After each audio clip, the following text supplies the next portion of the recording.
새로운 어떤 주거 형태로 얘기가 많이 나오는 게 생활 숙박 시설이에요. 네네. 이게 줄여서 생숙이라고 표현들을 그쵸. 많이 하시더라고요. 자, 그러면 이 생활 숙박 시설은 간략하게 정리하면은 어떤 형태라고 말씀하시죠? 이거는 사실 뭐 숙박 말 그대로 호텔에 더 가깝죠. 뭐 주거가 되고 숙박도 되는 이제 결국에는 호텔과 오피스텔 짬뽕이다. 그러면 법적으로 용도는 뭡니까? 숙박 시설입니까? 아니면 주택입니까? 기본적으로 건축물 같은 경우 숙박시설 개념으로 들어가고 이제 이걸 다루는 법도 이제 오피스텔하고 도시형은 이제 주택법에 좀 따르는데 이건 관광진흥법이랑 건축법에 좀 따르는 약간 공중위생관리법도 호텔이니까 뭐 이렇게 법이 저쪽들은 법이 이렇게 많아요? 그렇게 해야 이제 좀 더 좋게 지을 수 있는 거죠.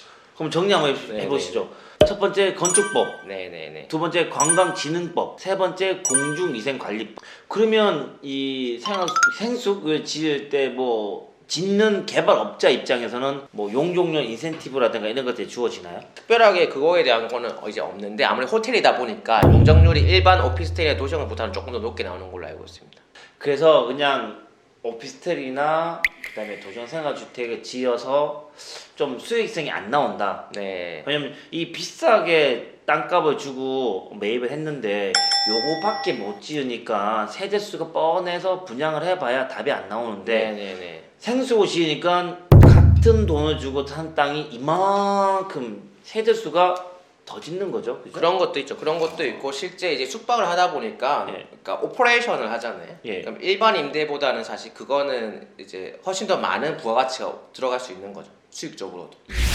이 생숙으로 유명한 어떤 뭐 브랜드 있나요? 뭐 저 건물은 생활 숙박 시설로 지어진 건물이다라고 이제 뭐 이 구독자분들이 좀 아실 만한. 네네네. 잠시만요. 기억이 잡지 않나요? 진짜 기억 안 나. 그 이사님 컨닝 하신다며.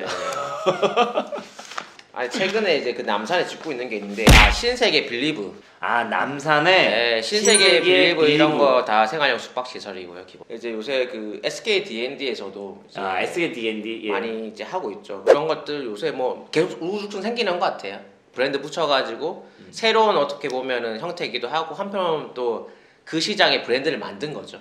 그러면 이런 어떤 생숙에서도 건물을 지어가지고 커뮤니티 공간을 따로 만드나요? 네, 요새 거의 추세가 아파트 요새는 이제 커뮤니티 공간을 많이 만들지 않습니까? 그렇죠, 예. 근데 여기도 거의 필수로 들어가는 것 같아요. 필수로 들어가고 요새는 MZ 세대들이 이제 이런 것들이 없으면 거의 뭐 안 쳐다보는 것 같고요, 기본적으로. 이게 소비자들이 요구하는 어떤 이 가치가 저는 X세대거든요. 네네. 저는 9학번이고 이러다 보니까 X세대인데 X세대인 제가 지금 MZ세대를 이해 못하는 것처럼 주거에 대한 것들은 MZ세대가 원하는 쪽으로 계속 바뀌어가다 보면은 다음에 MZ세대 다음에 세대가 원하는 형태로 또 바뀔 수도 있겠네요. 그럴 수도 있겠죠. 근데 그런 패러다임이 사실 이제 바뀌기 시작해가지고 예.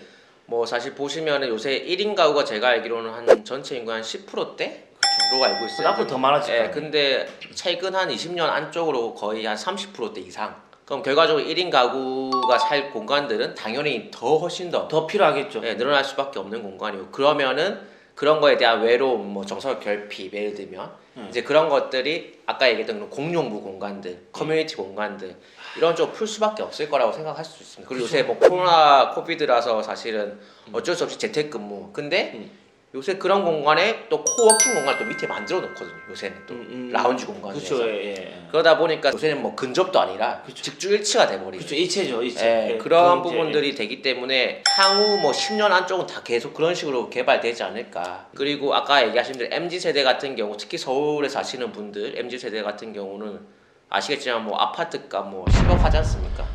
못 사죠. 쉽지 않아요. 뭐 저희 뭐 월급 많이 받는 사람들이 아무리 많아도 그렇죠. 사실 많이 받아도 못 사거든요. 뭐 대기업에 한 다니신 분들도 연봉 1억 받으려고 하면 거의 한 10년, 10년 20년 뭐 다녀야 예, 가능한 일인데 다녀야 요새 되잖아요. 뭐 MZ 세대들 그 사실 어렵고 또 돈을 차곡차곡 놓으시지 않잖아요. 또 소비도 하잖아요. 저희도 신기했던 게 저희 역삼동에 있는 것도 거의 이제 관리가 150만 원 월세? 한 달에 네. 월세 플러스 관리비가 150만 원 정도 이제 나오고 유틸리티 비용 그러니까 수강비 다 별도 뭐 주차비 별도 예를 들면 이렇게 다 되어 있거든요. 예. 다 사세요. 네, 다 사시고 그럼 한 달에 주거 비용으로 150 그리고 그 안에서 뭔가 주차하거나 그쵸. 아니면 뭐 어떤 커뮤니티를 이용하는 또 비용까지 별도로 하면은 있고 한 170, 180 정도 맞습니다. 나간다는 그런 얘기인데. 것도 있고 저희는 좀 비싼 편도 있는데 사실 그거 아니더라도 딴 데도 110만 원, 120만 원 예전에 사실 50만 원도 비쌌다고 생각했는데 아, 저는 예전에 힘들 때 고시원 살았어요. 그쵸 2, 30만 원 16, 7년 전에 제가 이 부동산을 처음 시작하기 전에 좀 힘들 때가 많았죠. 그래서 힘들게 살 때 그때 고시원 사는데 제가 그때 생각할 때 고시원이 샤워실이 없는 그냥 한 평 네, 정도밖에 네. 안 되는 그런 침대 딸랑 있고 책상 있는 그런 방이었는데 2005년도 기준으로 제가 한 달에 33만 원 달라고 하는데 좀 깎아 달라고 해서 30만 원 했던 것 같아요. 네네 근데 지금은 그 고시원도 지금 한 5, 60만 원 하죠. 그렇죠, 50만 원, 좀 60만 원 역세권이나 이런 데는 예, 예. 네, 그렇게 해서 요새 거의 월세로 100만 원 정도 내는 거에 대해서 요새 사는 사람들은 물론 비싸지만 그만한 가치가 있다고 생각하는 것 같아요. 요새 나오는 그런 공간들이나 이런 것들이 매력적으로 보이기 때문에 그래서 그럼 자기 근로소득에서 한 반이 넘는 돈을 주거 비용으로 소비한다는 얘긴데. 뭐 반까지는 아니겠죠. 한 30% 이상. 예, 평균으로 봤을 땐 그렇게 될 것 같은데 만족도가 좋은 것 같아요. 그리고 아시겠지만 뭐 무슨 3포, 5포 뭐 얘기하잖아요. 사실은 뭐 이거 포기했다 저거 근데 포기했다 이런 시대인데. 집을 살 생각을 기본적으로 안 하시는 확률이 더 높은 것 같고 1인 가구들은 특히나 그러다 보니까 이제 지금의 삶에 훨씬 가치를 두면서 뭐 현재를 즐기면서 사실은 이제 그런 가치관들이 많이 나타나는 것 같긴 해요. 요새 뭐 집뿐만 아니더라도 사실은 소비를 요새 명품 엄청 많이 팔리잖아요. 그렇죠. 네. 근데 명품을 제일 많이 사는 나이대가 20대 후반에서 30대 초반이래요. 그런 개념들이 많이 적용되는 것 같아요, 실질적으로. 예. 도시형 생활주택이란 무엇이냐? 포기했어요. 나중에 너무 이슈화 될 것 같아서. 예, 그래서 포기를 했는데. 싱가포르 가자! 싱가포르 남자하고 여자하고 싱가포르 가자! 나도 데리고 가! 넷플릭스를 거실에 같이 보면서. 예.